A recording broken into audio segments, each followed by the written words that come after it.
Okay.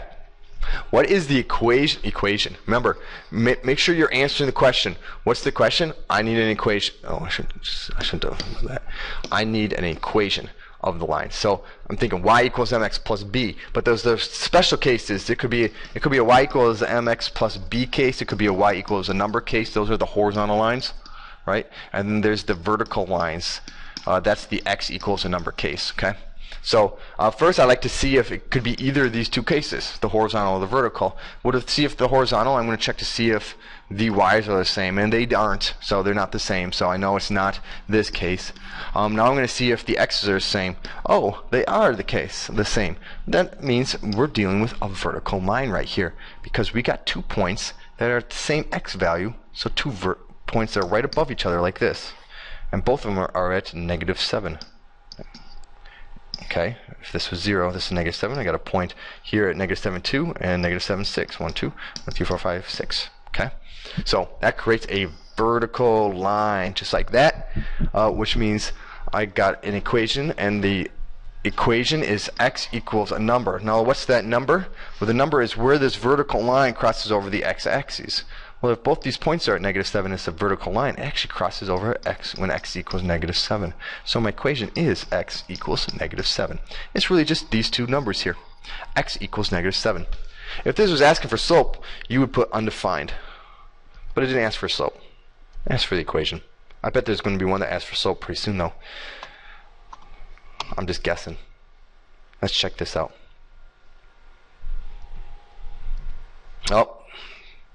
So far, a perfect test. Just like what you guys are going to get when you take this. It's going to be great. Okay, let's move on.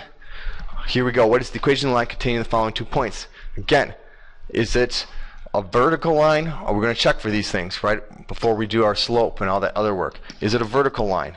Or is it a horizontal line? So we're going to check. Are the x's the same? No. Okay. Are the y's the same? They are. So we know, since both the y's are the same, it's going to be a horizontal line. And horizontal lines are the form y equals a number. And that number is the height of the 2 points.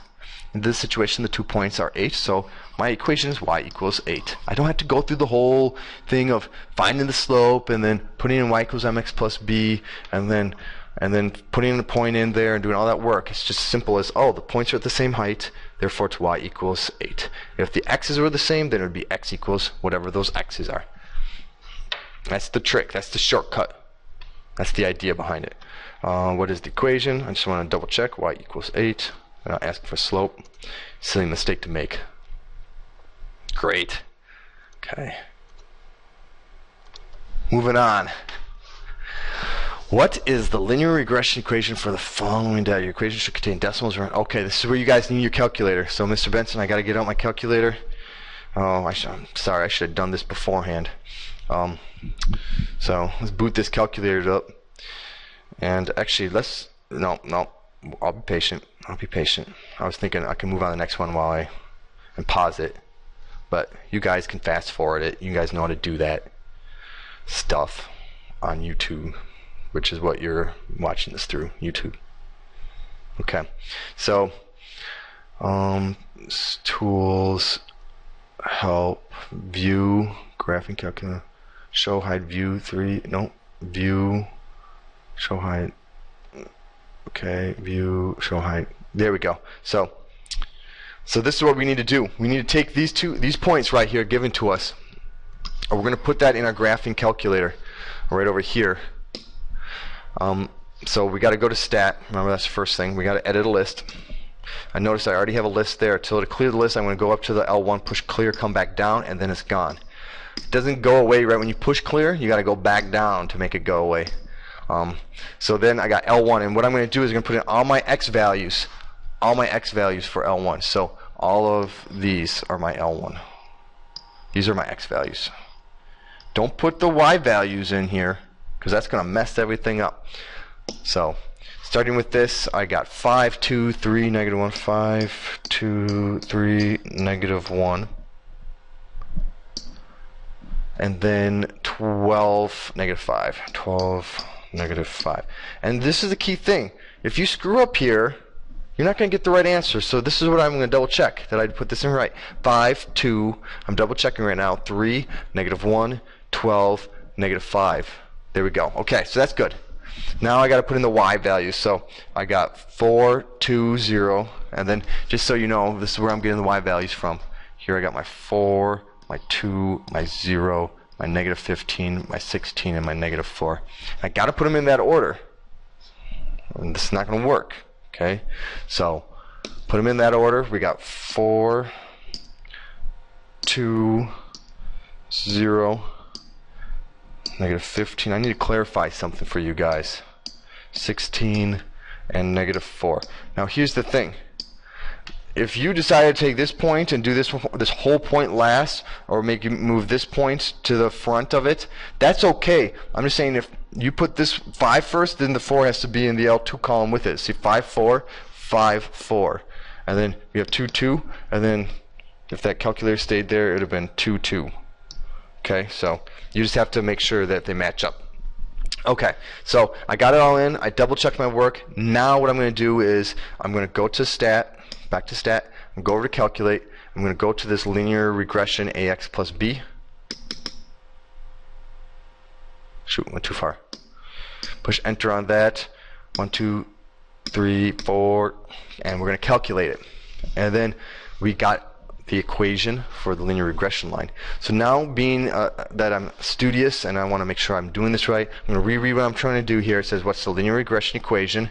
Your equation should contain decimals round to the nearest hundredth. Okay, that's good to know. So we got to go back to that calculator, and we need to get our equation, our y equals mx plus b to the nearest hundredth. So here's our a, here's our b. So our equation should be y equals, that's a horrible color, let's do orange. Y equals 1.469, but the 9 is the thousands, so the 6 would be 1.47 x plus, sorry, not plus, because of the minus sign, minus, we'll do a plus negative, but we'll change it later, minus 3.419, so this 1 has to be rounded up to a 2. So there's my equation. That's what I need to put in right here as my equation. So thankfully that will stay on the screen, I hope. Yeah, it does. So I got y equals 1.47 x minus 3.42. 3.42. I'm worried about this one. I made a mistake someplace. Hopefully I didn't. Fingers crossed. What did I do wrong? You guys know what I did wrong? Did I do something weird? Go back to the calculator. What did I do wrong?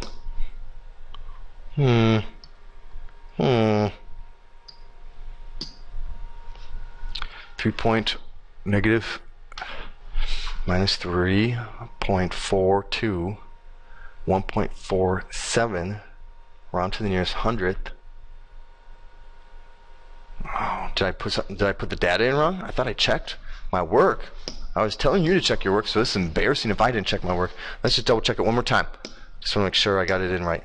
So edit the list, L1, L2. I got 5, 2, 3. Oh, check this out. I didn't. Oh, that's embarrassing. Negative 11. I wonder if I circled it. When I circled it, if it looked like a -1. And then 12. See, this is what I was talking about. Don't do this. Now -4, 16. -15, 0, 2, 4.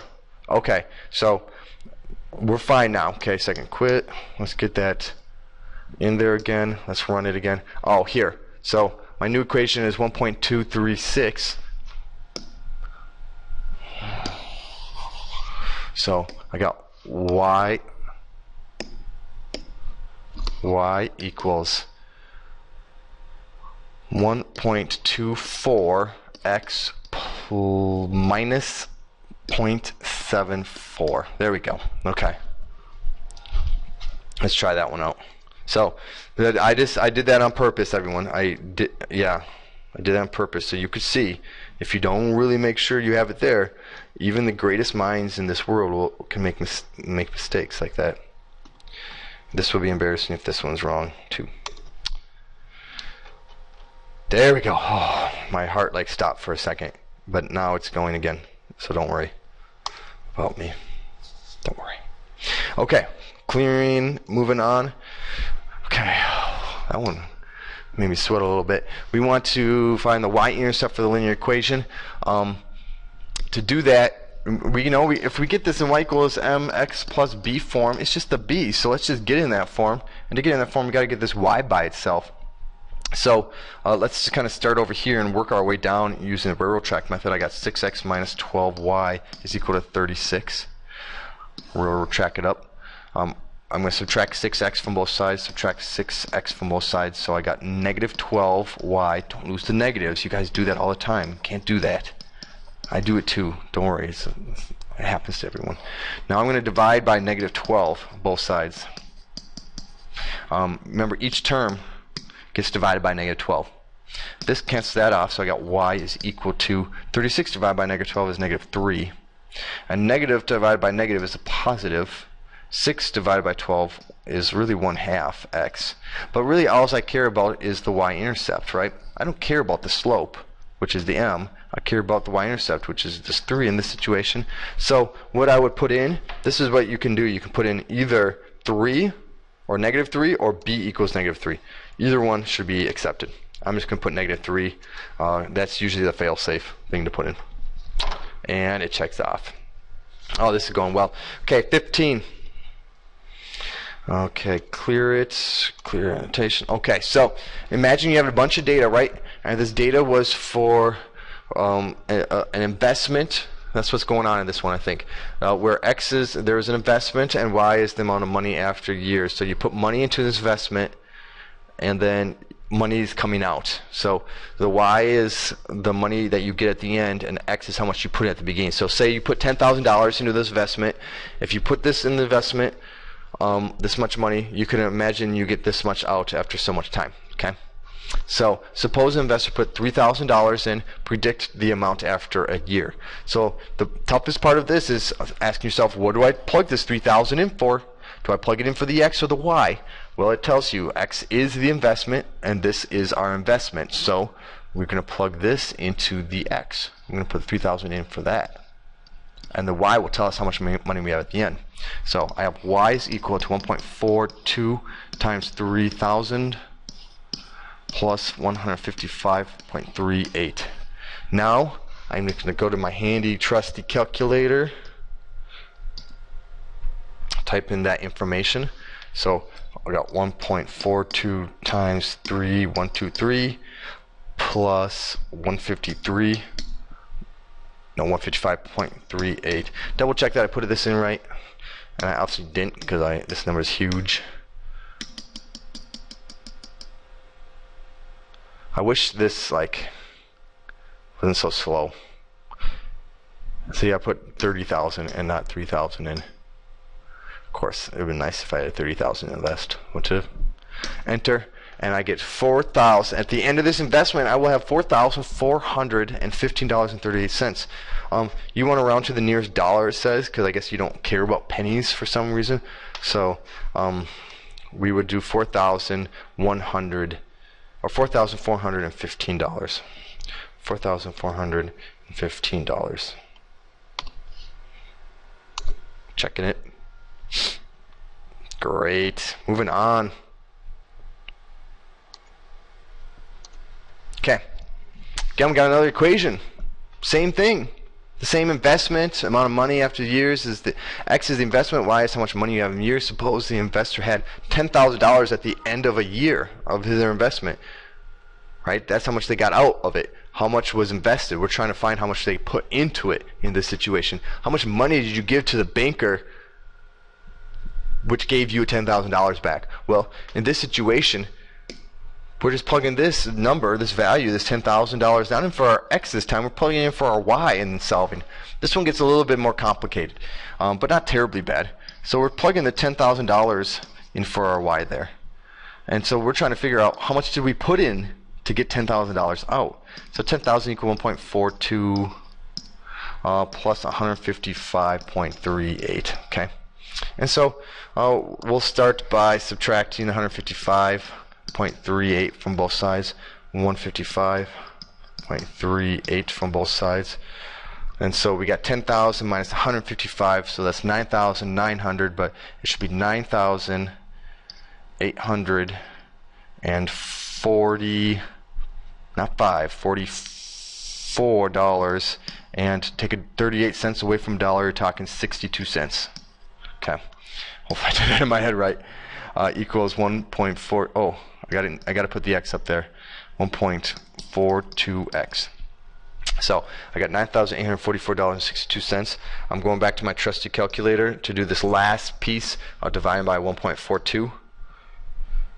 And I'm just going to double check the other piece I just did, because I had 10,000. 1, 2, 3, 4. I subtracted 155.38.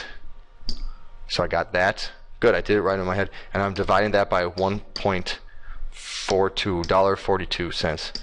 And so I invested $6,932.83 in it. I'm supposed to round to the nearest dollar. Because it's 83 cents, I round this dollar up, so $6,933 is what I invested in there. 6,900. That's not too bad. $6,933. If you think about it, I put 7,000 about in there, and in 1 year I made $3,000. So if I could have put in $100,000, no, if I put in $70,000, I would have made $30,000 off that year. And if I could have put in $140,000, I would have made $60,000 that year. That's just from sitting and not doing anything. That's why you got to invest. Got to invest soon and often. That's always hard too. When you have money, you want to buy things with it, but no, you just got to put it away for later. That's my life lesson to you. Now I'm moving on to number 17. Solve the equation. Wow, absolute value of x plus 7 is equal to 2. Why are we doing this? This one, I think we will remove from the quiz. I'm going to remove that one. But I'm going to show you how to do it anyway. When you have the absolute value of x plus 7, you know that if you can make this inside equal to 2 or to negative 2, you can make it equal to 2 because the absolute value of 2 is 2 and the absolute value of negative 2 is 2. So what you do is you set this up and you say x plus 7 is equal to 2. And you set it up as x plus 7 is equal to negative 2. You get it set up to be both of these two things to solve for. So if I have x plus 7 equal to 2, I subtract 7, so I have x is equal to negative 5. And for this one, so here's one of my solutions right there. I have x plus 7 is equal to negative 2, so I subtract 7, and I got x is equal to negative 9. So our two solutions are x equals negative 5 and negative 9. So I would just, this is how I put this one in here. Again, I don't think we're going to do this on the test because we didn't have to do absolute values, but I would have negative 7 or negative 5 comma negative 9. Let me check that. Hopefully I put that in right. Bingo. So again, absolute values, they were covered at one point. We removed them from the curriculum. So you'll be doing those later this semester, but not right now. 18. Oh, same situation. Gonna get rid of that one. See you later, 18. I'm not even gonna do it right now. Let's see what 19 is. Oh, here we go. Let's clear the annotation. Was this the same number as before? Are these? Remember what I did before? Let's see if this is that the same data? If it is, we can, because we just want to find the correlation coefficient for this set of data. And if we just want to find that, and we already put the same data in there, we're set to go. Yeah, 5, 4. Let's just double check. 2, 2, 3, 0, negative 11, negative 15, 12, 16, negative 5. Oh, it's there. Okay, so let's just run this again. That's nice. Something to think about. Maybe I'll do the same thing on a test on Tuesday, where the data will be the same, or data, however you say it. So something to think about. Oh, there we go. What is your coefficient? Should contain decimals round to the nearest hundredth. So our correlation coefficient was 0.976. We want to round to the 7. So we're going to take the 6. We'll round the 7 up. So we got 0.98. That's our correlation coefficient. If you put r equals 0.98, that will work too. But I'm just going to put 0.98. Check that out. And lastly, number 20. Use two words to describe the correlation between X and Y. This is the same set of data. So here's what you got to be thinking about the words. Is it strong or is it negative? That's the first word you got to ask. Is it a strong or negative correlation? Well, we just looked at it. The correlation, remember, was 0.97, right? It was 0.97. So that is it positive or negative? It's a positive correlation. We know it's positive. So we'll put positive in. And the next is you got to ask, is it strong, moderate, or weak? And because it was 0.97, it was a very strong correlation. So you would say positive, strong. Now hopefully I spelled positive, strong right. If I did, it should say that this is right. And there you go. That is totally right. So anyway, that is how you do these problems on this practice test. Hopefully you got the same score I did. Hopefully I have 17, 18 not on the practice test anymore because I removed those problems from the actual test for last year. I will make sure I did for sure. And just make sure you know how to do this. This test really represents what you're going to probably see on the test on Tuesday. So if you can do these problems, fine, you should be okay. Should be okay. But that doesn't mean don't prepare yourself. Keep working hard, everyone. I'm proud of you all, and I will see you all tomorrow. Okay, I just added 3 more problems to this quiz. You'll act like it was never added. I took some absolute ones out, which you saw in the video earlier. Now I added 19, 20, and 21, but I got rid of 2 problems in here. So let's just answer these 2 problems right here. 3. Oh my gosh. Okay, so the first one is, what inequality describes this graph? Write the full inequality and not just the inequality sign. For greater than or equal to, use this type of thing. So we're going to use like that to do something that would be greater than equal to, or this to do something that would be less than equal to. So here we got this inequality. We've got an open circle. Because it's open circle, we know it's either this one or this one. Okay. So usually this is what I do. I start with x is something 1, because our value right here is 1. Okay. And now what I'm going to do is I'm going to take this 2, I'm going to plug it in for my x. So I got a 2, because 2 is in this shaded region. I'm going to take something from the shaded region. You could have taken 3, 4, 5, 6, whatever. And I'm going to put 2 in for the x. So I have 2 is something wrong. Well, what is 2 compared to 1? 2 is greater than 1. So this is the inequality that you should have. So you should have x is greater than 1. And that should be the answer to this one right here.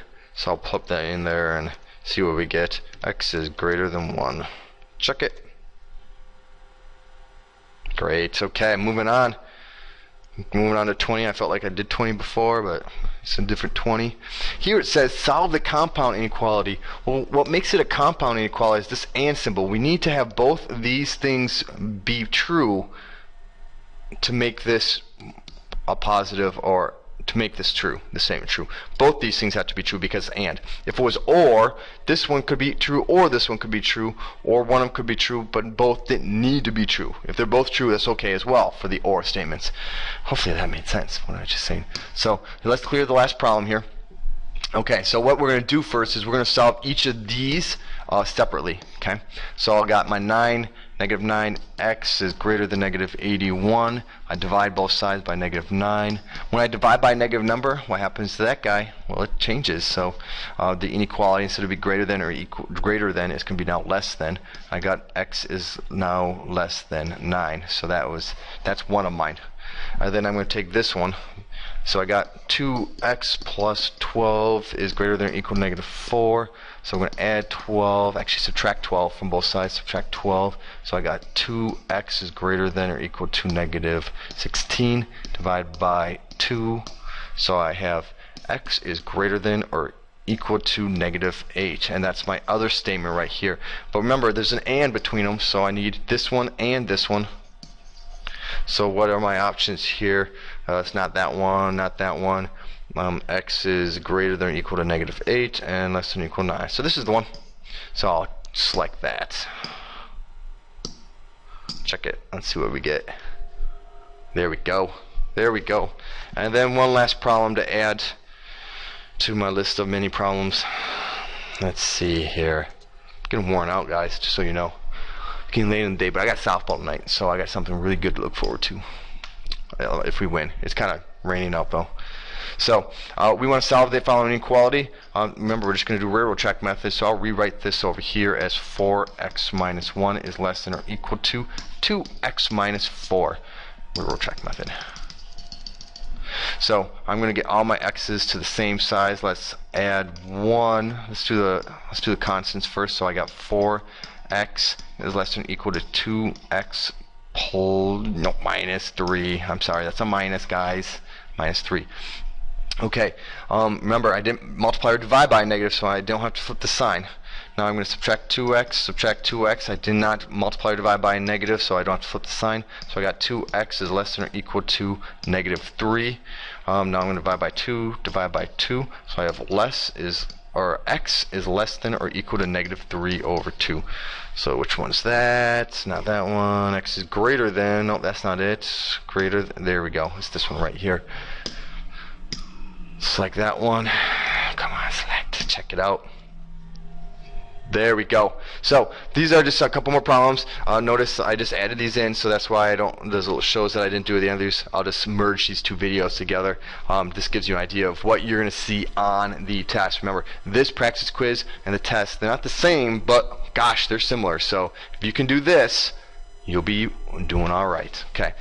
See you tomorrow, everyone. I think I already said that, so this might be a little echo. Thanks for everyone.